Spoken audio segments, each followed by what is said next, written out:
What's going on, everybody? It is Brian Mazik, aka Unique Mazik. Do not be alarmed, people. I know y'all might be looking like, what in the world? How did this? What happened to the channel? What went on? Well, I'm gonna give y'all a brief on this brief story before we get into what I'm talking about here today. Um, I have been like really finding myself talking. I mean, this is all the time. It's every year, right? I love the Chicago Bears. I am a hardcore Chicago sports fan, hardcore. And so I've been talking about the Bears like literally like hour or so a day, every day, right? It's a troubling start. But we'll get into that shortly, right? And so I've been talking about him so much, and I started thinking to myself, I'm like, man, I should be recording this because I feel like some of this stuff is good conversation. Like obviously, anybody that doesn't know, I've been a sports journalist. I've covered the Bears, I've covered the New England Patriots, I've covered the NFL on and off over my career as a journalist with Forbes, Bleacher Report, Heavy.com, Athlon Sports, and it's for the last 17 years, right? Been a hardcore NFL football fan for literally my entire life. So we're talking about over 40 years. And so I know the Bears inside out, always have, probably always will. And so I have these level of conversations about the Bears all the time. And so I decided to just dump this content here. And I know it's going to be a transformation because I have done primarily video games on this channel it's so crazy, right? The day I decided to do this, I go on YouTube and it says, your channel is 14 years old today. I was like, wow, crazy. So it's been a while. And me doing this one type of thing. And for a lot of different reasons, I kind of moved away from doing as much or regular video game content. And this kind of dawned on me. I prayed about it. I said, God, I need some direction of what to do. I know I still want to have a YouTube presence, but trying to do it the way I always did, this doesn't seem like the right way to go anymore. So I was praying. I was on my morning walk, and I've been walking, y'all. I've been walking every day. I'm trying to drop some pounds. It's crazy because my weight kind of got up there crazy. I'm not even gonna lie. I'm gonna come right out there and tell y'all. I had got up to 295. Now I'm 6'5", so I'm a big guy, but 295 ain't it. That ain't cute. So I'm looking at the scale and I'm like, bro, if I look at this thing and this thing ever say 300, I'm gonna cry. And so I just decided at that point that I'm knock it down. I had a friend kind of give me a little boost, little idea. So I've been walking with a sauna suit on and 30-pound weight vest every morning, and really watching what I eat a little bit better, just trying to change the lifestyle. Don't diet, change the lifestyle. And I'm down 16 pounds. So I'm still not where I want to be, which is around 245, but one day at a time, So I'm on my walk, and I'm sorry for the detour, but I'm on my walk, and it kind of dawned on me, like, start talking about the Bears, man. Start talking. You do it every day anyway, talking the Bears. And I didn't know where I was going to put it. And I thought about it. I was like, I've had this channel all this time. You've built something on it. It's been up and down. It's been hit or miss. I'm close to 70,000 subscribers on this channel. I'm like, but I've been right there for a long time. And so I know as I start posting Bears content here, exclusively Bears content, I'm going to start losing some people who are not here for that. And I understand that, and I apologize for switching up on you. But some of y'all have gotten to know me to a degree over the years, and you'll ride with me, and I appreciate that. That's why I pretty much in my YouTube videos when I post, I appreciate you more than you know, because I do. It always feels good when I do come back and drop a video and I see people say, hey, what's up? Franchise, Zeke, or whatever. That always makes me feel good. It's always good to have made an imprint on somebody's life, even a little bit, and they remember you. So that's dope. So I'm hoping that I'm able to retain some folk who want to sit here and listen to me talk Bears. So that thought is what birthed Bear Down Brian. And so I'm ready, and I feel really good about this decision. So with that being said, let's talk Bears. Now, it's not a happy. It's a happy decision to talk Bears, but it's not a happy subject at the moment if you are like me and you are a Bears fan. We have started this joint out 0-2, and we're going into a Sunday matchup with the Dallas Cowboys. And The Cowboys haven't looked great this season themselves, as they sitting at 1-1, and they won a shootout against the Giants last week, which is, that they're far from a perfect team. But even with that setup, I don't have a great deal of confidence about what's going to happen. So I saw this article pop up on Bleacher Nation today. It was written by Luis Medina, and it was basically talking about the Chicago sports teams making the postseason. The Bears' new playoff odds, and well, at least we know that the Cubs are going to make it because they already clinched. Still got an outside chance to catch the Brewers. I don't think they are, because the Brewers are just on one right now. But outside chance to catch the Brewers. We're not going to talk about the White Sox, because I don't hate the White Sox. Everybody who knows me knows I'm married to the Cubs. I just date the Sox every once in a while. So I'm not one of them Cubs fans that feel like you got to hate the Sox. But they're not ready to compete right now. They're building something there. Colson Montgomery's a dog, so there's some pieces there. Kyle Teal's nice. There's some pieces there, so we'll see what happens with them. But back to the Bears. I don't know what we are. I really don't. And this is one of the first times I can remember in years that I don't know what we are.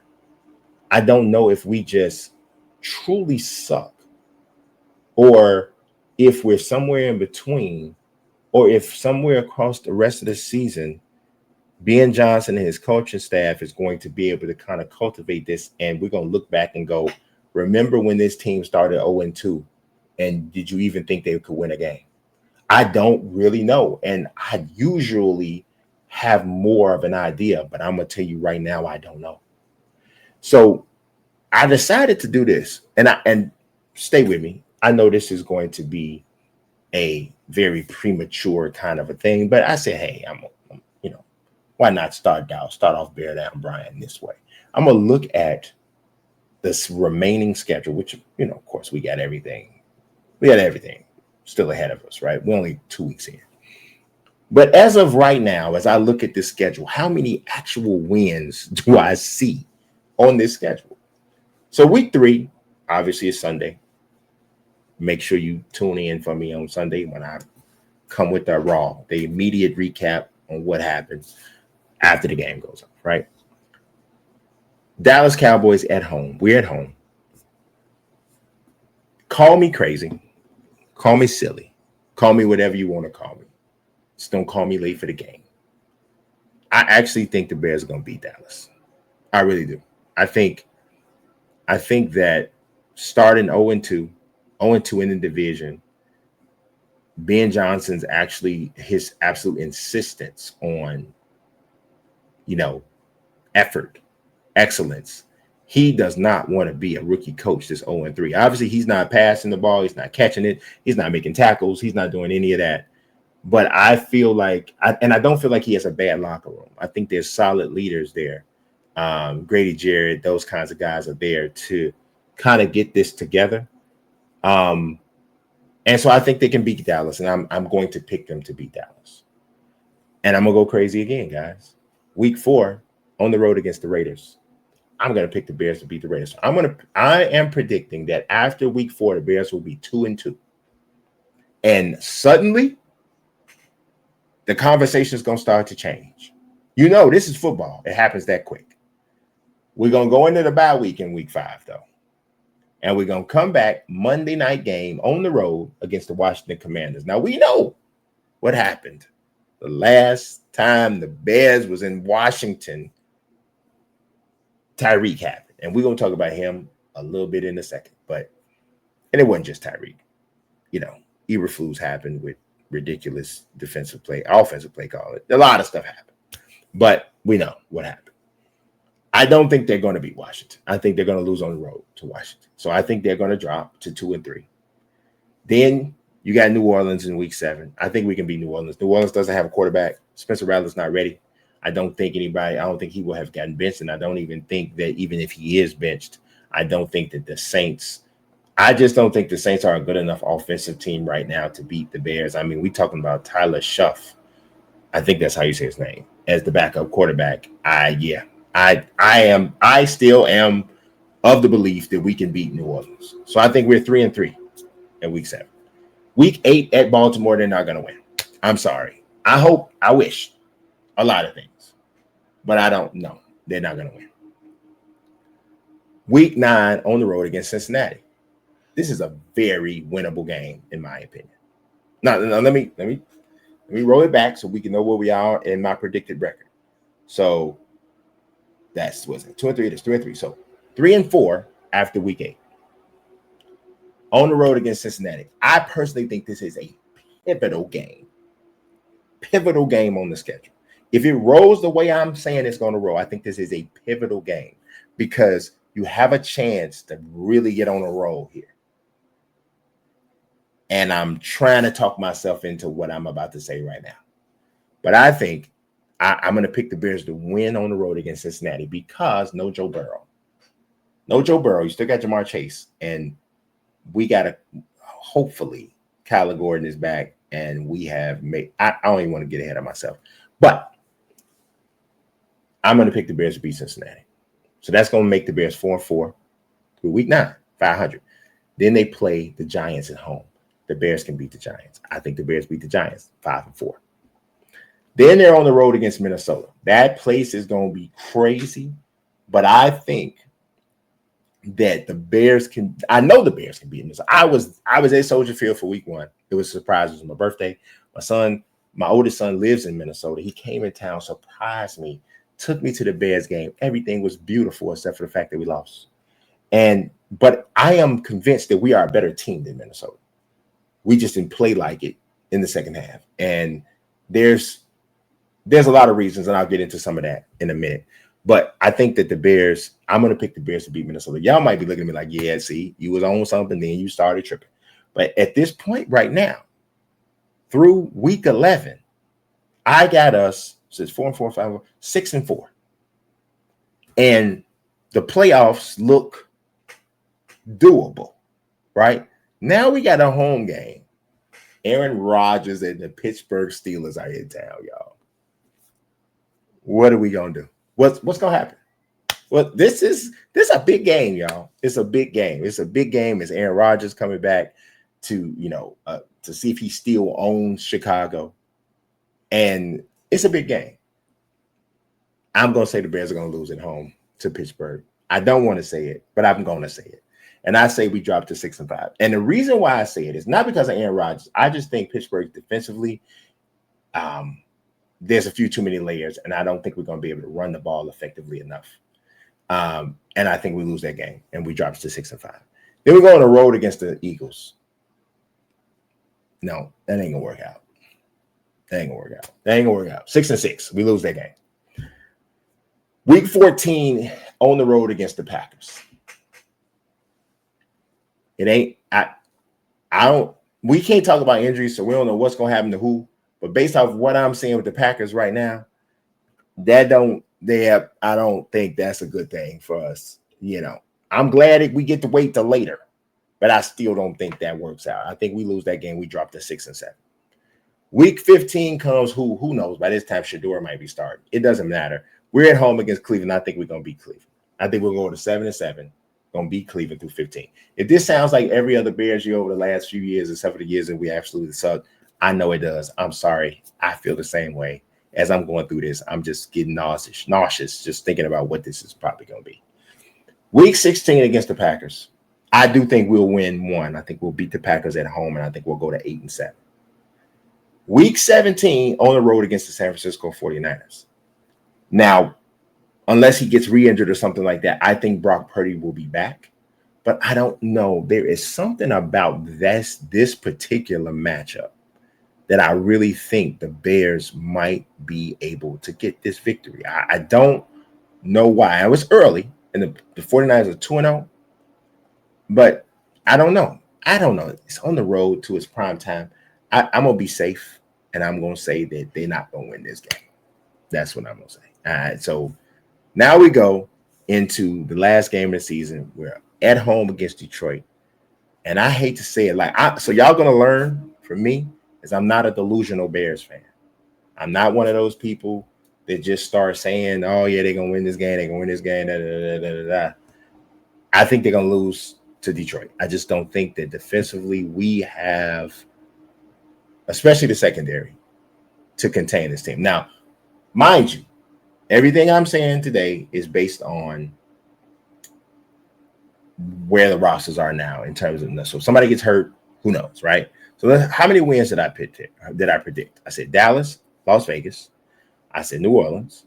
I said Cincinnati. I said New York. I said Minnesota. That's 6, right?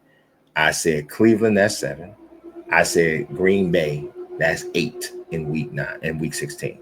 So what that means is I have predicted that the Bears will finish this season 8-9, which is pretty obviously going to be outside of the playoffs. So what does that mean? That probably means like you're drafting 15th, 16th or something, 14th or something like that in the 2026 NFL draft. And it also means that if we haven't seen fantastic passing performances from Caleb Williams and we didn't lose some of these by like in a shootout, we may have a question about quarterback. That's what that means. So we'll see how that rolls, but that's the first thing we're going to talk about today. All right, let's move on. Well, I just talked about draft. So one of the conversations that I've had with people that really spurred me to do this is, kind of flip the channel is there was a question posed to me about the Bears draft picks under polls.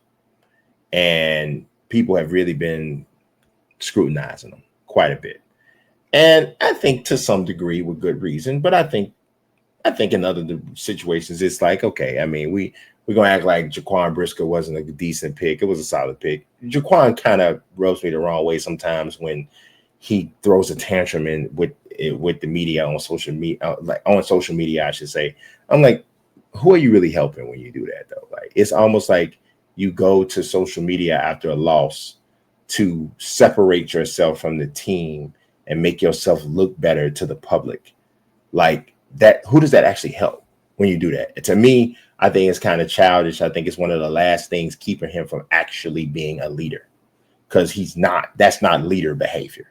That's malcontent behavior from usually a talented dude, because usually a talented player does this. Like, so I've coached youth basketball, I've coached high school basketball, and usually when you got a player that's doing that after a loss, they on social media talking to everybody else about everything that happened, and they like, yeah, that ain't never happened to me. That is a malcontent who is not good. He might be your best player, most talented player, but he's not your leader.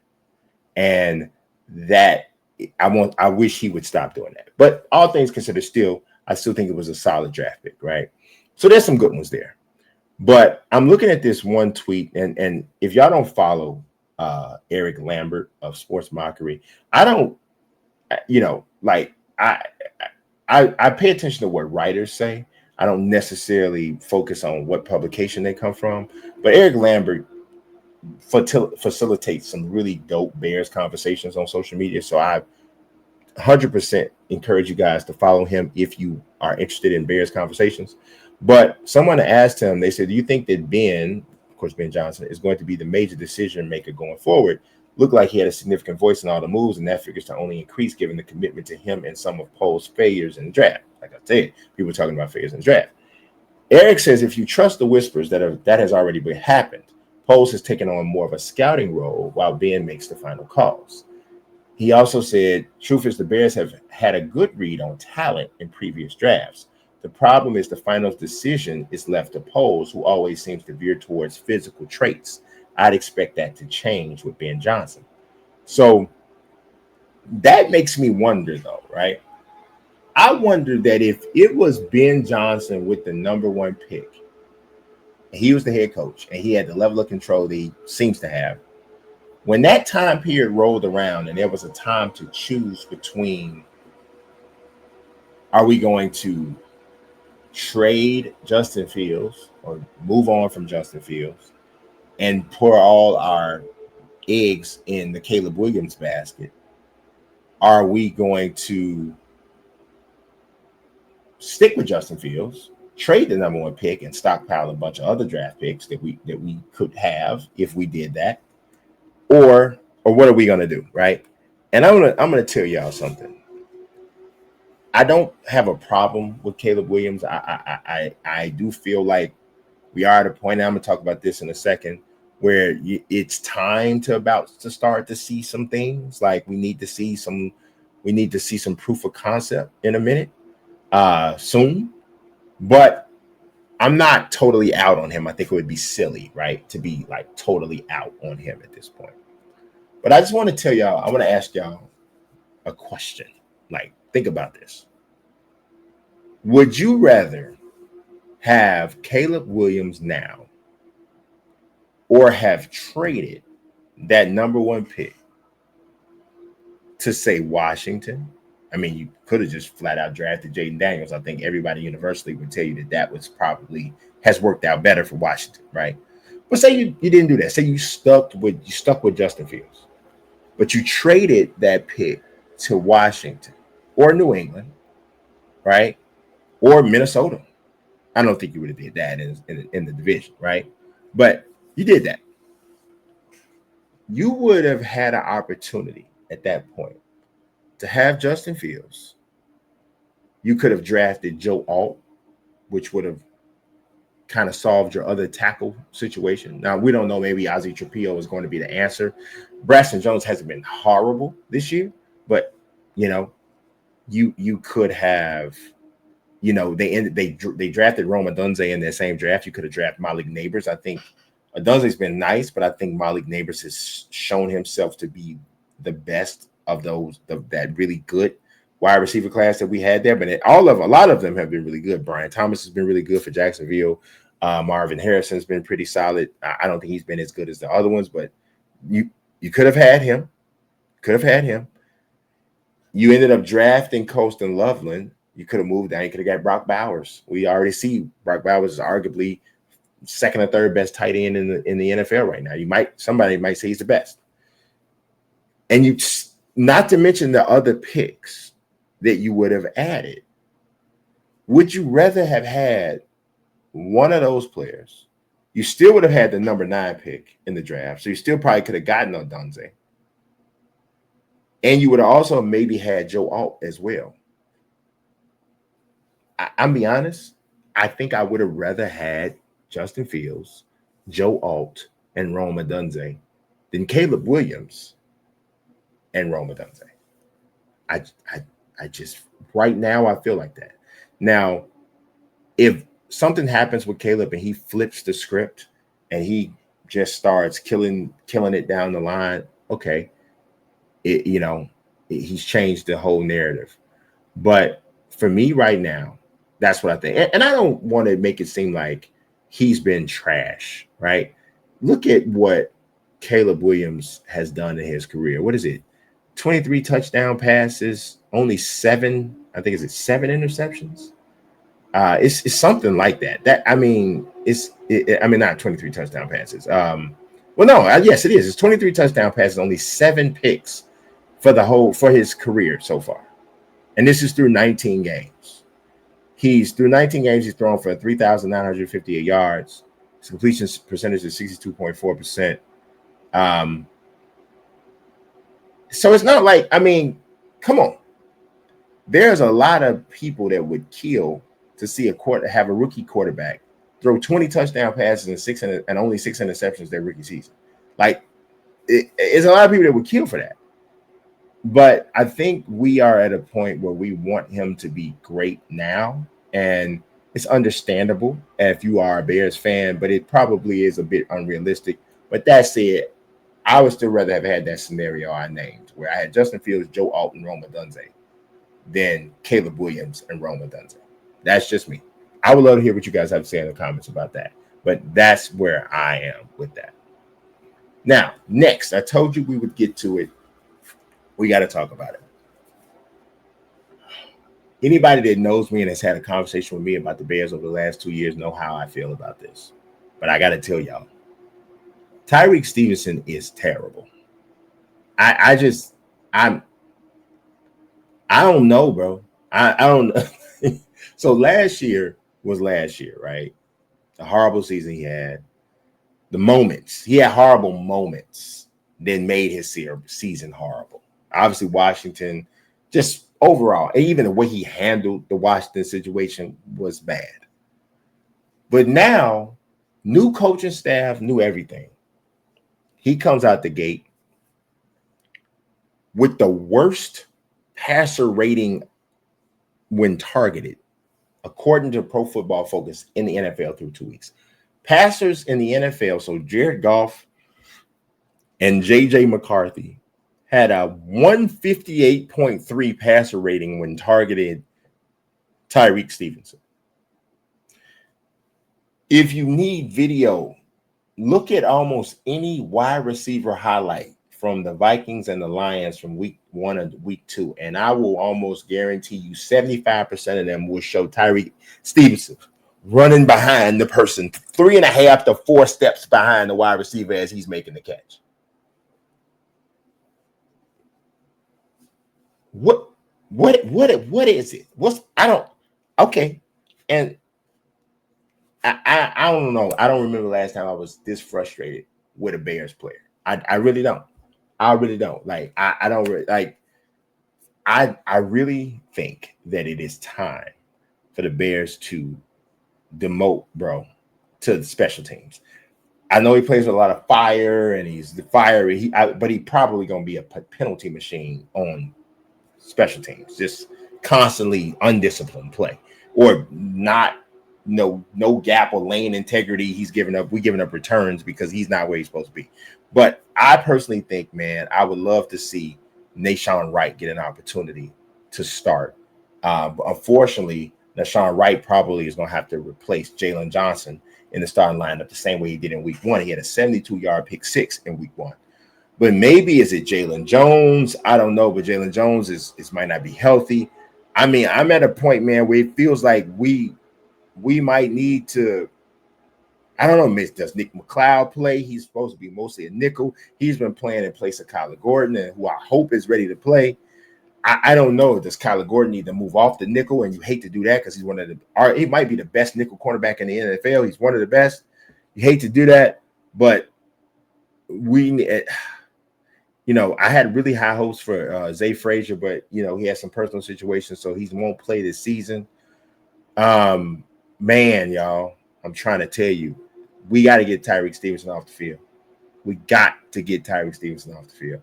And I hope he proves me wrong. I hope he has 17 batted passes, 2 interceptions, and a pick 6, and a forced fumble and a fumble recovery. And if he does anything like that, I will get on this channel after Sunday and go, I am sorry, Tyrique, you played well. But there is nothing that I have seen from Tyrique Stevenson that would make me think that that's going to happen.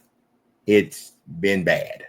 So, man, I don't know, bro. It is the dude. I don't know what's going on, but it would be better if he didn't talk as much like trash and kind of have a swagger that is totally unmerited. Like, where did you get it from, bro? You know what I'm saying? I don't know, but it ain't good at all. So I need them to make that change. I feel like Michael Jackson, man in the mirror, make that change. Make that change. All right, let's move. Let's talk about Caleb Williams again. I thought something Dan Orlovsky said today on Get Up was interesting. He was like, he thinks everybody needs to take a breath on Caleb Williams. And I tend to agree, like I mentioned earlier. Give him till November is what he said. And I think that's about right? If we get to November and the Bears have a woeful record and the offense has sputtered, I think it's Tyson Bagent time. I do. I really do.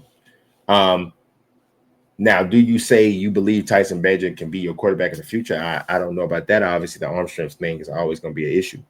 You're going to always try to have to work around. But at that point, who knows? Depends on how the Bears finish the season. They may find themselves in the market for a quarterback in terms of either through free agency or looking to the draft again, which is going to suck, but it could happen. But I do think he deserves till November, because here's one thing I want people to realize. He didn't play horrible against the Lions. He had that one really ridiculous pass when he should have thrown the ball out of bounds, and he tried to fit it into Illuminae Zacchaeus. And I don't know why he did that. That was absolutely ridiculous. That was one of the dumbest things I've seen. It was really bad. So, but aside from that, I don't think he played horrible, right? I thought the defense was dreadful. If you give up 52 points, unless you lose 52-3, we're not having an offensive conversation. I will say this, though. The other issue with the Bears, and I think the biggest issue that the Bears have from an offensive standpoint, is the penalties. The Bears, I think, are the third most penalized team, or tied for the second most penalized team through week 2. That cannot continue. But I am optimistic about that. This is a brand new offensive line. They have to get their chemistry. They have to get used to playing with one another, get on each other's time. And I believe that will clean it up. I believe that will be cleaned up. I do not think they will be this undisciplined and this penalty heavy come even like week 5, week 6. We might even see a drastic improvement in week 3. But they got to be able to run the ball a little bit more effectively. Caleb needs to take some shots down the field. He needs to be accurate when he takes the ball, shots down the field. And the offense needs a little bit more needs more balance. If they can clean those things up, we'll see better offense. Obviously, the weapons are there. Obviously the weapons are there. We just need the execution and the discipline.